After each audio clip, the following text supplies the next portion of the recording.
शुभ दुपार माझ्या गोड ताईंना मैत्रिणींना दुपारच्या फॅमिली व्हिडिओमध्ये तुमच्या सर्वांचं स्वागत आहे। तुम्ही माझे व्हिडिओ जे टाइम काढून बघतात, मला सपोर्ट देता, त्याच्याबद्दल तुमचा खूप खूप धन्यवाद। तर चला, ही आहे आपल्या देवदर्शनाचा की नाही तिसरा व्हिडिओ।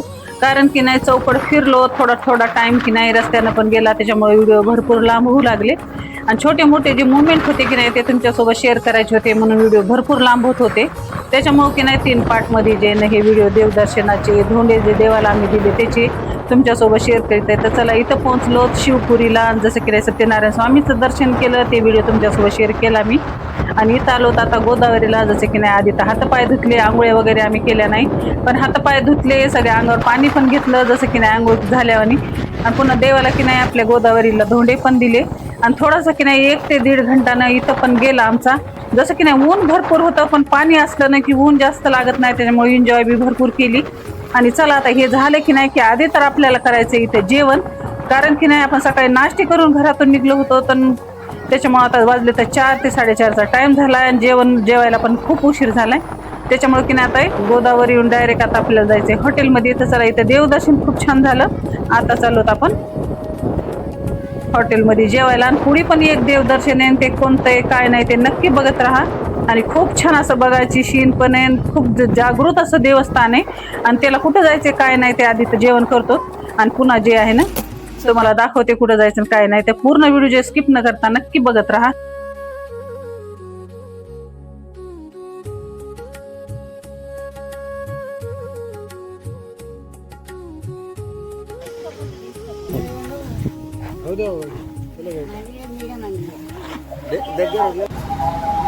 तर चला मंडळी, इथं आलो तर आपण जेवायला, आता की नाही जायचं हॉटेलमध्ये, आणि इथं की नाही आता मस्त राईस प्लेट जे जेवण आहे ना ते खायचं, आमच्या साऊथमधलं स्पेशल जेवण।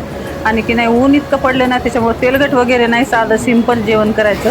त्याच्यामुळे इथं आलं हॉटेलमध्ये। आता इथं की नाही हातपाय वगैरे सगळे धुवून घेतले, आणि इथं नाश्त्यापासून ते जेवणापासून की नाही पूर्ण भेटतंय, आणि भरपूर अशा की नाही भाज्या, जसं की नाही घटवरण, पुन्हा की नाही रसम, भात, पापड, दही, आणि दही तर जेवणामध्ये कंपल्सरी असतंय। आणि एवढं बघ इथं बघा, मस्त फुलगोबीची भाजी पण अशी छान चमचम केली होती, जास्त तिखट नव्हत्या काय नाही। पुन्हा गवारीच्या शेंगाची भाजी, जसं की मटकीची भाजी म्हणतो, घटवरण, रसम, पापड, दही, असं छानसं जेवण इथं साधं सिंपल केलं।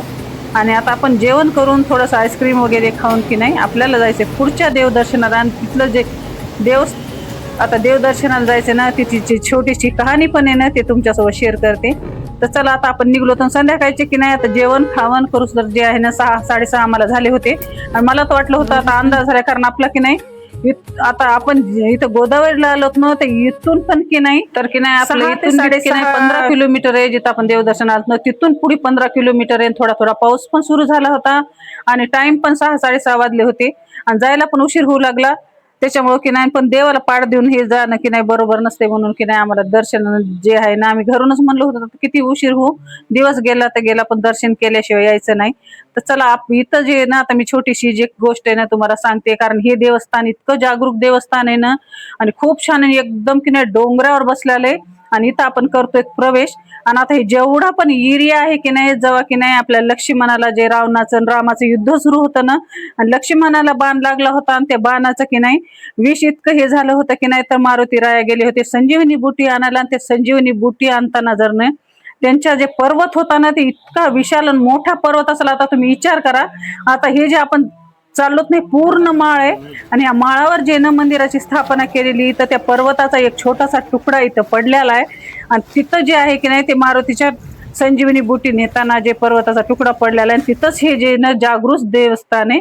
आणि इतकं मोठं देवस्थान आहे, तुम्ही बघू शकता एवढा मोठा जे एरिया आहे की नाही ते सगळं असा कोरीव कामच आहे। आणि इतकं मोठं, आता ते नेणारा पर्वत किती मोठा असेल ह्याचा तुम्ही विचार करा। सगळं मंदिर जे ना मी तुम्हाला सगळं दाखवते, हे छोटासा तुकडा पडला होता त्याच्यावर जे आहे ना हे मंदिर बसलेलं आहे। इतकं मोठी जागा आहे की नाही, भरपूर खूप लांबून लांबून लोक येते, जसं की नाही लॉज पासून ते हॉटेल पासून सगळं जे आहे ना इथं व्यवस्था केलेली आहे गव्हर्नमेंटनं। त्याच्यामुळे लांबून पण की नाही आपले भाविक येतात ना, तर त्यांना कोणतंही टेन्शन नाही, जसं की नाही तेलंगणामध्ये आलं तरी बिना कोणतंही टेन्शन नाही। इतकं छान जागृत देवस्थान आहे, बघायसारखं पण खूप आहे। आम्हाला इथं संध्याकाळ पण झाली होती, आणि मधला व्हिडिओ काय कुणी काढू शकत नाही, तर मध्ये काही व्हिडिओ की नाही अलाउड नाहीये, म्हणून मी तुम्हाला बाहेरचाच व्हिडिओ हे दाखवत आहे। आणि पूर्ण मंदिर जे आहे ना तुम्ही बघा, जय श्रीराम, जय जय श्रीराम.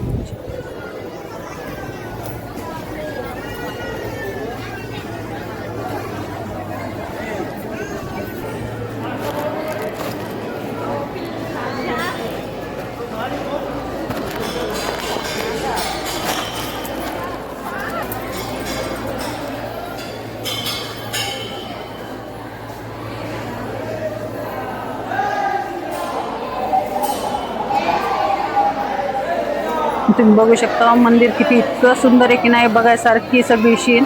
आणि आलात की नाही तेलंगणामध्ये तर नक्की ह्या मंदिरला भेट द्या. तर चला, आमचं दर्शन वगैरे एकदम छान झालं, जेवण वगैरे पण झालं ना. आता आम्ही निघतो आमच्या घराकडे. तर तुम्हाला पूर्ण व्हिडिओ कसा वाटले काय नाही देवदर्शनाचे कमेंटमध्ये मला नक्की सांगा ना. आम्हाला संध्याकाळी वाजले होते घरी यायला 11 ते 11:30 आणि येताना पाऊस पण सुरू झाला होता. तर चला मंडळी, आमच्या तर देवाला धोंडे देणं झालं असे. तुमचं धोंड्याचा महिना कसा गेला, कुठं कुठं तुम्ही देवदर्शनाला गेलात काय नाही कमेंटमध्ये नक्की सांगा. तर चला भेटूया नवीन दुसऱ्या ब्लॉगमध्ये. शुभरात्री सर्वांना.